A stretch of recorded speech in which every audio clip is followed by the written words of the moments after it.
Deuteronômio 30, do 19 ao 20, diz assim: Hoje lhes dei a escolha entre a vida e a morte, entre a bênção e a maldição. Agora, chamo os céus e a terra como testemunhas da escolha que fizerem. Escolham a vida, para que vocês e os seus filhos vivam. Façam isso, amando, obedecendo e apegando-se fielmente ao Senhor, pois Ele é a sua vida. Se vocês o amarem e lhe obedecerem, Ele lhes dará vida longa na terra que o Senhor jurou dar aos seus antepassados, Abraão, Isaque e Jacó. Amém? Vocês podem se assentar. Eu gostaria de, baseado nesse texto, falar a respeito de entre a tragédia e o triunfo. Entre a tragédia e o triunfo. Eu escolhi um texto clássico da palavra de Deus, porque aqui nós temos bem claro o Senhor dizendo: olha, vocês têm a liberdade de escolha. Escolham entre a vida, a morte, a bênção e a maldição. Quando nós olhamos para a realidade da vida, nós percebemos que essa linha que divide a tragédia do triunfo, muitas vezes é mais tênue do que nós imaginamos. Há momentos, há circunstâncias na vida onde uma decisão faz toda a diferença. E, dependendo da nossa escolha, podemos estar rumando ao triunfo ou rumando à tragédia. Desde ontem nós estamos aqui, por exemplo, na The Blue, prestando cultos de ações de graças a Deus pelo momento que nós estamos vivendo da revitalização interna do nosso templo. Agora, eu não sei se você parou para pensar sobre isso. Uma reforma que começou desde o teto, forro, painel de LED, carpê, eletricidade, gesso, tantas outras coisas, e nós estamos num momento de pandemia. Nós estamos num momento onde o discurso não é para você continuar avançando. E muitos falaram: loucura iniciar uma reforma dessa proporção nesses anos de pandemia. Escolhas foram feitas lá atrás. E se hoje nós estamos celebrando esse momento de júbilo e triunfo, porque decisões no ano passado foram tomadas. Mesmo quando a circunstância falava não, mas há uma voz superior a tudo, que diz sim, vai em frente, e é desse jeito. Como eu citei o exemplo lá de Palmas, Tocantins também. Uma decisão que muda todas as coisas. Nós poderíamos sim, como muitos lugares, estar vivendo uma tragédia. Como assim, pastor Lediel? Muitos lugares falaram para a igreja: agora é tempo de parar. Cada um só fique nos seus lares servindo a Deus. E infelizmente, ao redor do mundo, muitas igrejas se fecharam, muitos irmãos se desviaram por alguns posicionamentos que foram tomados lá atrás. Quando nós olhamos para esse texto de Deuteronômio 30, você já sabe que essa expressão, essa palavra Deuteronômio, ela se divide em duas: Deutero segundo, nomos lei. Moisés agora dando uma nova versão da lei, ou uma recapitulação da lei, para aquele povo que entraria na terra prometida. Você sabe, justamente pelo fato das pessoas desobedecerem a Deus, aqueles que saíram do Egito, aqueles que viram o mar se abrir, pão cair do céu, o Senhor desbaratar os inimigos, eles duvidam, eles murmuram, eles questionam, eles ficam com medo, acovardados, e não entram na terra prometida. Mas os filhos dele, que é essa geração, eles vão entrar. Então agora, Moisés chama todos eles e dá ali as suas últimas palavras. Logo à frente, nós já vamos ver Moisés ali com 120 anos partindo, o Senhor o recolhendo. Mas ele faz questão de deixar bem claro: ei, diante de vocês há escolhas. Os pais de vocês escolheram morte. Os pais de vocês escolheram medo. Os pais de vocês se afastaram do Senhor, mas vocês têm uma oportunidade. Escolham o Senhor, amem o Senhor, obedeçam o Senhor, desfrutem da bênção. Essa palavra se destaca: escolham a vida.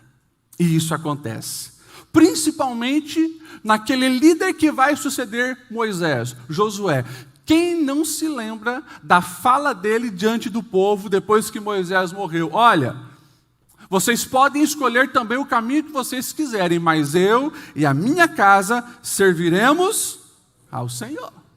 Escolha, uma decisão. E quando nós olhamos nessas histórias bíblicas, desde o início até o fim, isso fica muito claro. As escolhas podem nos resultar em tragédias ou em triunfos. Começamos então por Josué. Está aqui ele, esse homem, esse guerreiro, esse líder, substituindo Moisés, um enorme desafio que ele tinha, e ele faz questão de tomar o seu posicionamento. Ele não quer abrir mão da presença do Senhor.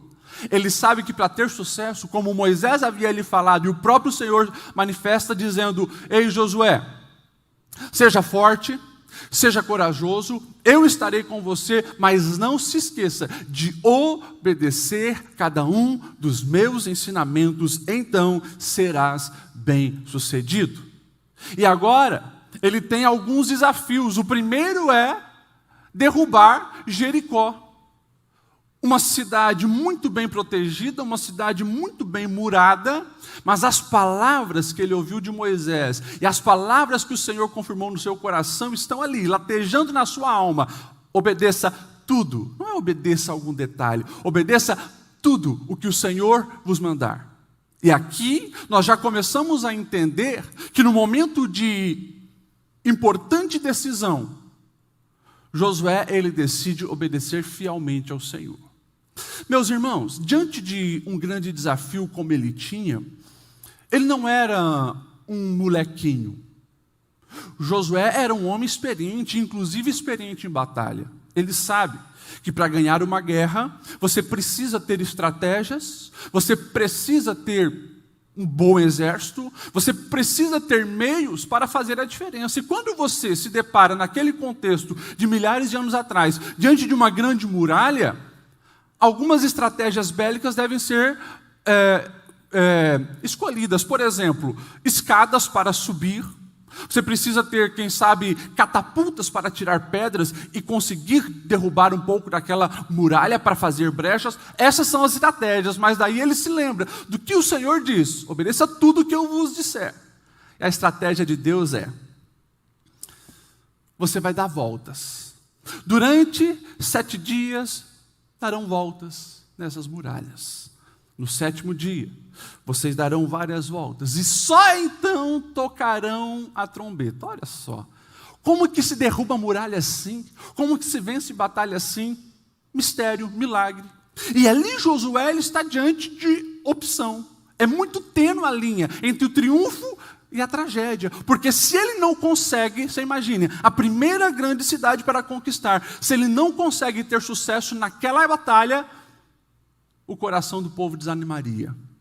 Todos duvidariam que o Senhor era com ele, e provavelmente ele seria um fracassado, mas ele decide seguir os métodos de Deus e dá certo. Ei, traga essa aplicação para a sua vida. Você está diante de algumas muralhas, e você sabe que dependendo do resultado, ou é triunfo ou é tragédia, não coloque os seus métodos acima dos métodos de Deus. Ouça o que o Senhor fala sobre a conduta que você deve ter em cada detalhe.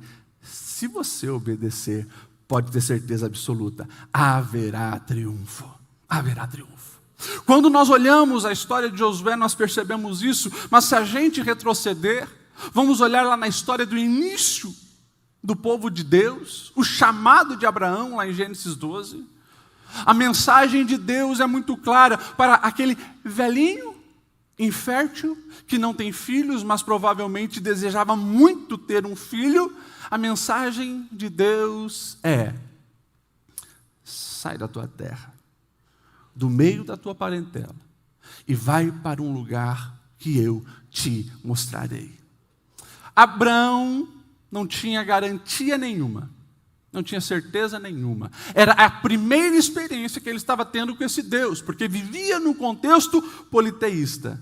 Mas é lindo, lá na frente, depois que tudo aconteceu, o autor de Hebreus, no capítulo 11, quando ele vai falando da galeria dos heróis da fé, ele vai dizer assim: pela fé, Abraão obedeceu, quando foi chamado para ir a outra terra que ele receberia como herança.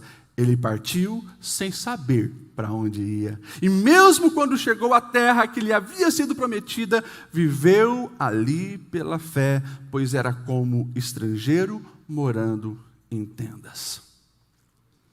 Algumas vezes desse púlpito você já ouviu que o sucesso ou o fracasso depende das vozes que você ouve. Não apenas que você escuta, a voz que você ouve, que você compreende, que entra no teu coração, que rege os seus pensamentos, que gera os princípios que definem as tuas escolhas de vida. Abraão, ele triunfou, se tornou o famoso pai da fé, porque ele ouviu o Senhor e obedeceu ao Senhor. Nós ali tínhamos sim, naquele momento, uma linha tênue entre fracasso, tragédia e triunfo. Esse homem que nós chamamos hoje de pai da fé, que o seu primeiro nome era Abrão, pai exaltado, ele poderia ser um fracassado, uma vergonha. Imagine, passar o resto da sua vida sendo chamado de pai exaltado sem ter um filho. Deixar realmente toda a sua herança apenas para os seus escravos. Mas o Senhor tinha outros planos para a sua vida. Fazê-lo de fato conquistar, triunfar e vencer. Mas ele precisou dar um passo de fé. A nossa vida é assim. Muitas vezes o Senhor vai chamar-nos para sair da zona de conforto. A circunstância diz que não. A razão humana diz que não. Os amigos dizem improvável, mas se o Senhor diz sim, ouça a voz do Senhor. É por isso que nós precisamos diariamente estar em sintonia com os céus, principalmente através da santa palavra de Deus. Jesus, ele afirmou em João 10, quando ele vai falar a diferença do bom pastor e dos ladrões. Ele vai dizer, olha, as minhas ovelhas, elas ouvem a minha voz, eu as conheço e elas me seguem. O segredo do sucesso. Numa geração com tanta informação, e eu costumo falar que somos a geração da infoxicação, estamos intoxicados com tanta informação, a gente sabe de tudo o tempo todo através de um celular. A pergunta é, você está ouvindo a voz do seu bom pastor? Talvez no impulso, quando a gente ouve uma pergunta dessa, automaticamente respondemos sim. Mas o texto é bem claro. Aquele que ouve a voz do bom pastor, segue. Ou seja, nós precisamos estar nas pegadas de Jesus, imitando Jesus, nos comportando como Jesus. Isso evidencia que de fato nós estamos ouvindo a voz dele. Jamais esqueça, diante de você está o triunfo e a tragédia. Se você der mais crédito à voz de amigos, especialistas, os youtubers que ensinam você a ganhar fortuna numa semana, se você está ouvindo vozes no TikTok, no Instagram, mais do que a voz do bom pastor, eu lamento, mas você está dando passos para a tragédia. Ele é quem nos conduz ao verdadeiro triunfo. Vigia, guarda o seu coração, blinda a sua mente. Há 3.000 anos atrás, o sábio Salomão já falava sobre tudo que deve guardar, guarda o seu coração. Pastor, o que eu devo fazer? Usar um colete à prova de bala para blindar o meu coração? Não. Você precisa vigiar naquilo que você vê e naquilo que você escuta. Aquilo que tem acesso ao seu coração são imagens e palavras. E nessa era digital, está tudo ali numa tela. Cuidado, vigia, se blinda, se proteja. Purifique a sua vida com a palavra. O salmista já vai dizer como purificará o jovem o seu caminho, meditando segundo a palavra do Senhor. Essa é a fonte da vida, essa é a fonte que não nos deixa confundir com tantas vozes e tanto barulho que a gente tem em nossos dias. Amém? Seguindo depois de Abraão, nós temos também o exemplo de Jacó. Depois de enganar pai, depois de enganar irmão, nós sabemos que ele foge lá para a terra da sua mãe, encontra-se com seu tio, casa com as 2 filhas, vai tendo filhos, mas vai chegar o tempo onde ele tem que voltar para casa. E Deus mesmo diz para ele retornar. Só que, quando ele manda um recadinho para o pessoal da terra dele, estou voltando para casa, o irmão ainda estava com o ódio, a amargura, o rancor atravessado na alma. Você imagine a cena. O Esaú, ele só convoca 400 soldados para se encontrar com Jacó e com a sua família. Só 400. Homens de guerra, homens brutos, selvagens, guerreiros. Você imagina esse encontro. A tragédia está escrita. Vai ter sangue, vai ter morte, e se a gente olhar para o Jacózinho, coitado, não vai ter chance nenhuma, pela ótica humana. Ele sai, ele ruma com a sua família, com seus escravos, com o seu gado, e volta para a sua terra. Mas antes de encontrar com seu irmão, ele sabe, eu preciso de um milagre, eu preciso de um milagre. E daí em Gênesis 32, ele se encontra com Deus, ele luta com Deus. E quando ele percebe que não é um homem comum, ele agarra, o verso 26 diz que Jacó falou, eu não te deixarei, se não me abençoares. Enquanto não me abençoares, eu não te largarei. Isso fala de quê? Isso fala de que em muitos momentos nós precisamos nos encontrar no vale com o Senhor. Essa luta que ele teve com Deus, interessante é que começa com uma luta contra Deus, mas depois se torna uma luta em parceria com Deus. Por quê? Porque ele agarra aquele anjo reconhecendo que era manifestação divina. Pede a bênção. Ele tem a coxa tocada. Ele fica manco. Mas o mais importante, ele tem agora um novo nome. Não se chamará mais Jacó, enganador. Jacó, no radical hebraico, fala de calcanhar, trazendo essa conotação de suplantador, enganador, porque ele nasceu agarrando o calcanhar do seu irmão. A partir de hoje, serás chamado de Israel, aquele que luta e prevalece.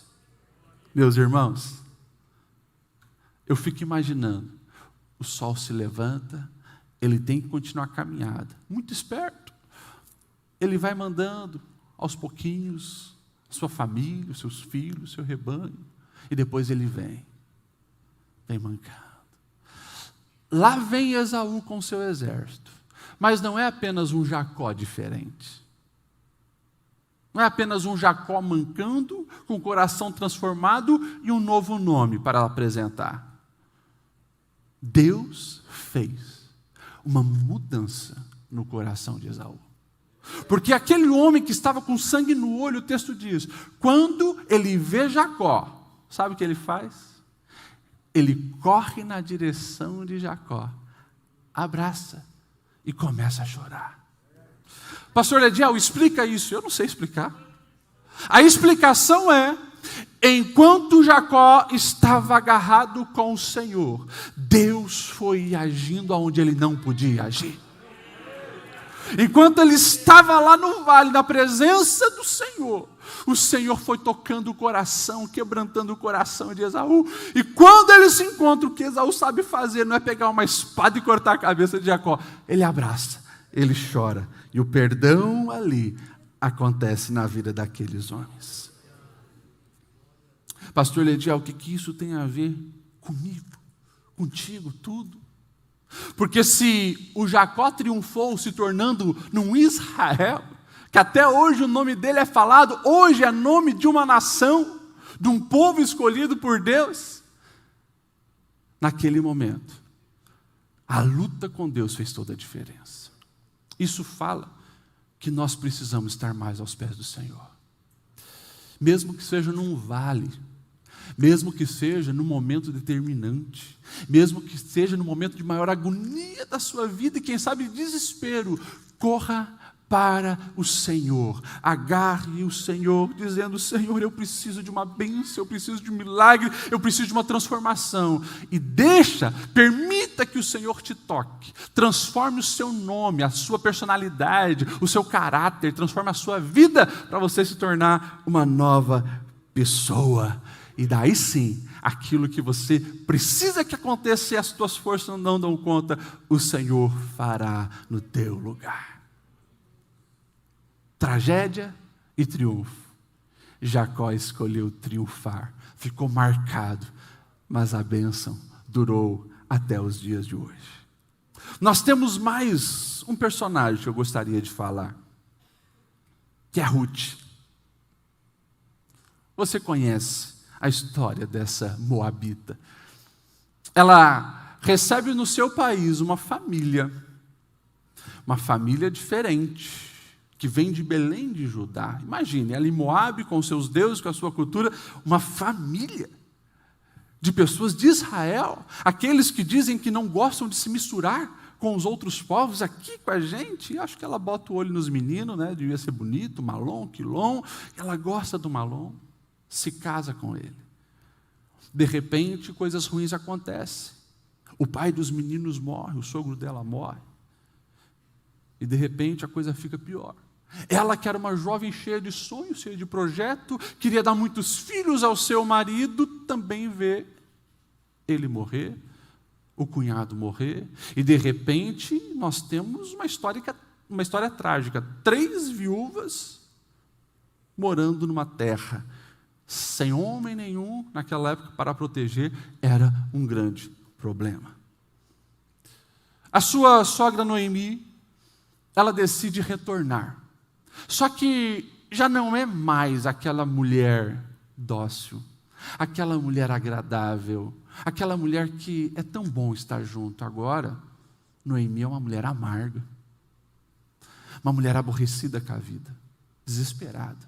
Tanto que ela diz: eu não quero que vocês me chamem mais de Noemi, eu quero que vocês me chamem de Mara, porque Deus se voltou contra mim.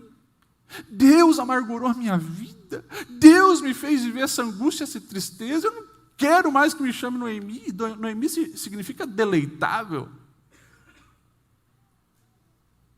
Nós estamos aqui diante também uma linha tênue entre tragédia e triunfo. Por quê? Porque agora Noemi, ou Mara, quer voltar para sua casa e não quer ninguém perto dela. Ela quer voltar, morrer de depressão.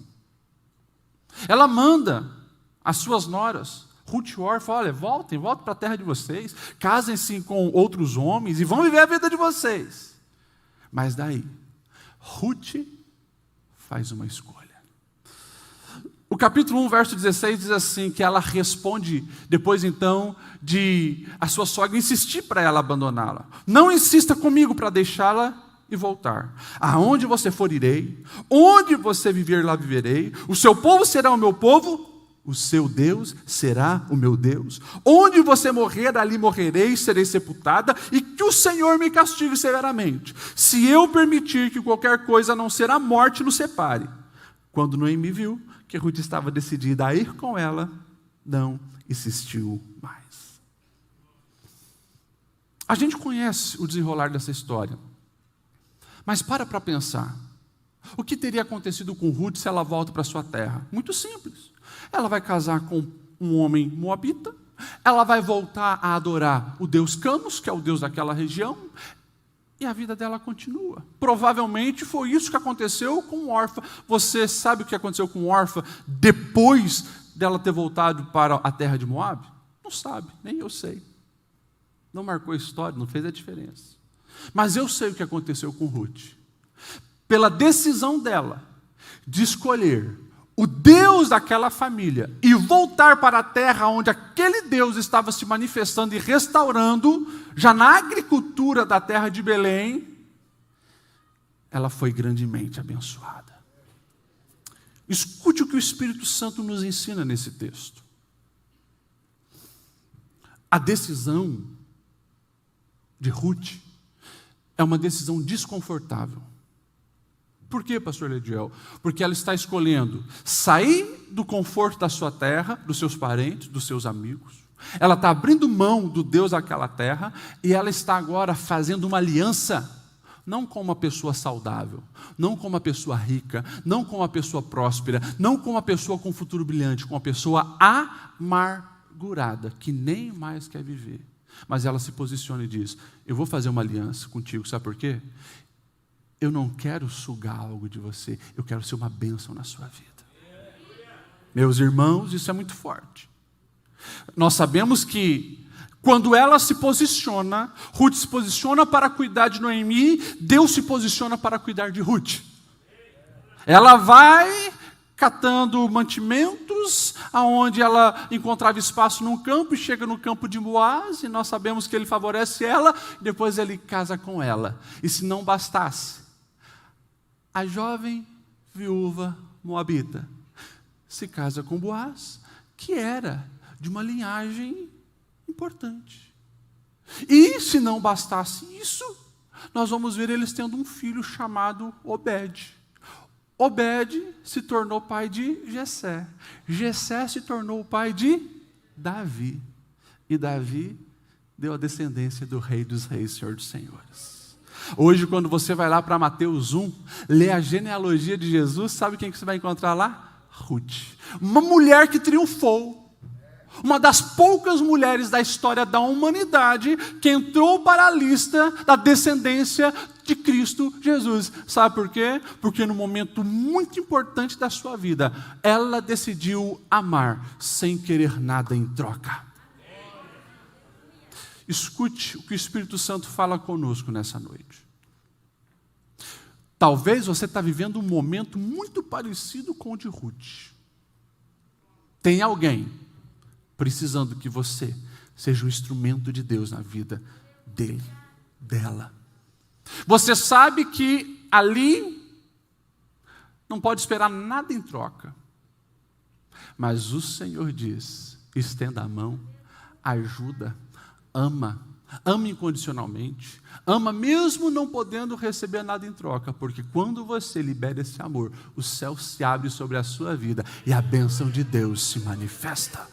Se posiciona diante da vida para agir com misericórdia, para agir com amor, para agir não com egoísmo, mas seja altruísta nesse mundo egoísta, e Deus vai te prosperar. E mais do que isso, Deus vai te surpreender.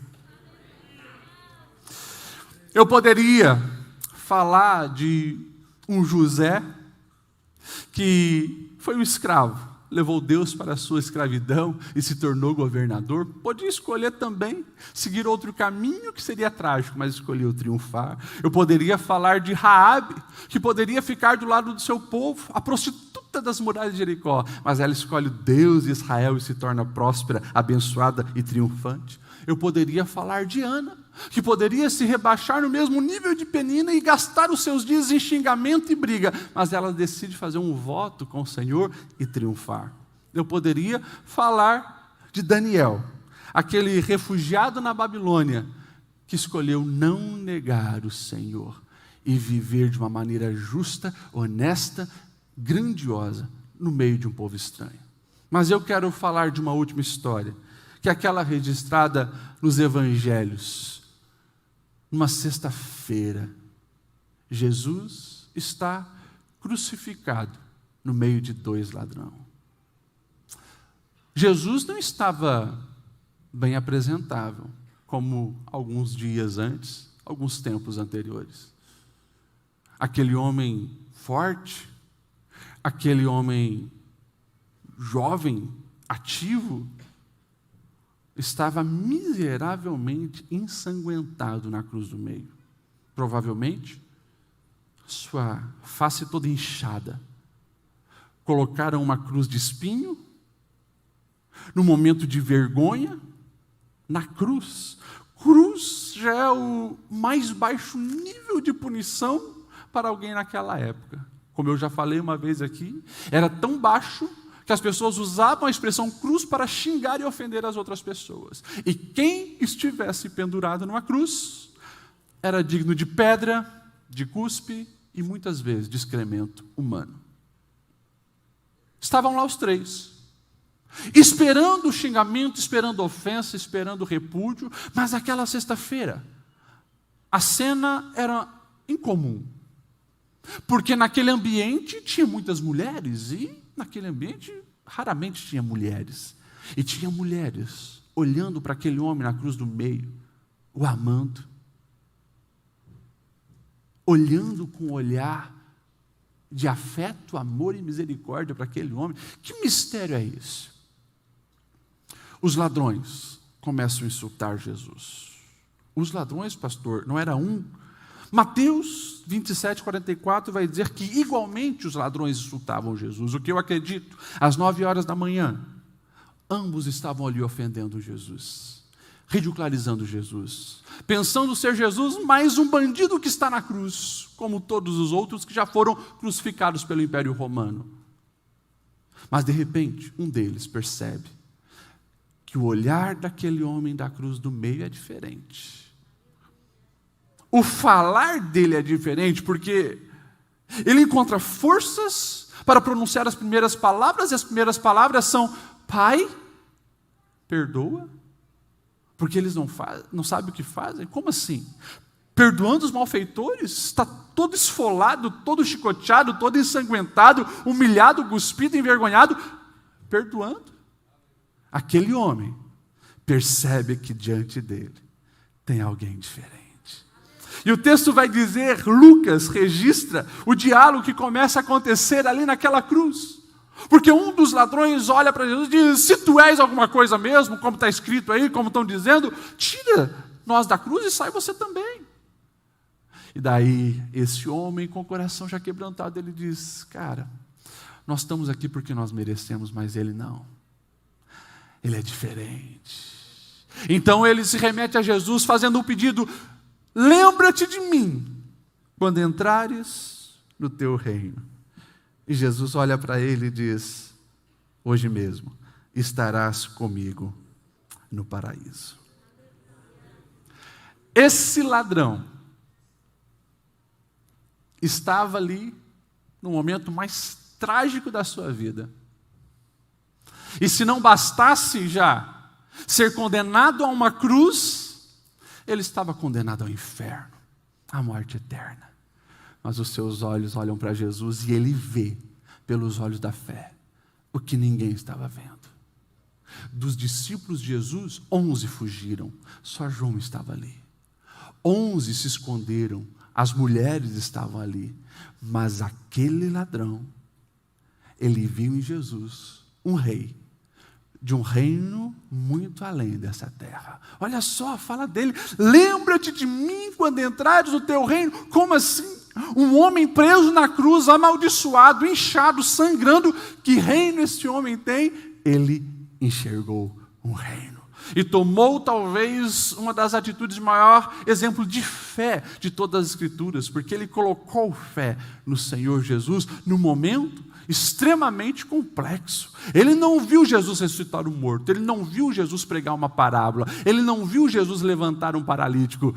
Ele estava ali algumas horas diante de Jesus, mas estava acreditando piamente que ele tinha um reino e ele queria fazer parte desse reino. O dia mais trágico da vida daquele ladrão se tornou o dia do seu triunfo. Um dos poucos registros que nós temos de alguém que está garantido no céu e que nós certamente encontraremos na glória. O ladrão do lado de Jesus. O que nós podemos aprender com isso? Hoje nós estamos aqui para cear. Isso fala de que a mensagem da cruz é mensagem de salvação para aqueles que estão perdidos.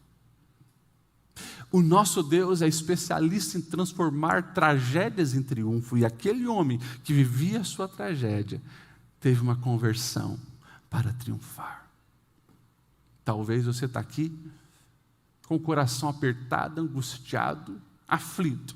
Não pregado numa cruz real, mas quem sabe numa cruz emocional. Quem sabe numa cruz espiritual. Quem sabe você tem sido humilhado, humilhada. Quem sabe dentro da sua família tiraram o crédito, o amor, a esperança. Quem sabe você também foi emocionalmente crucificado. Mas saiba que para você, em Cristo há esperança. Ele muda toda e qualquer situação.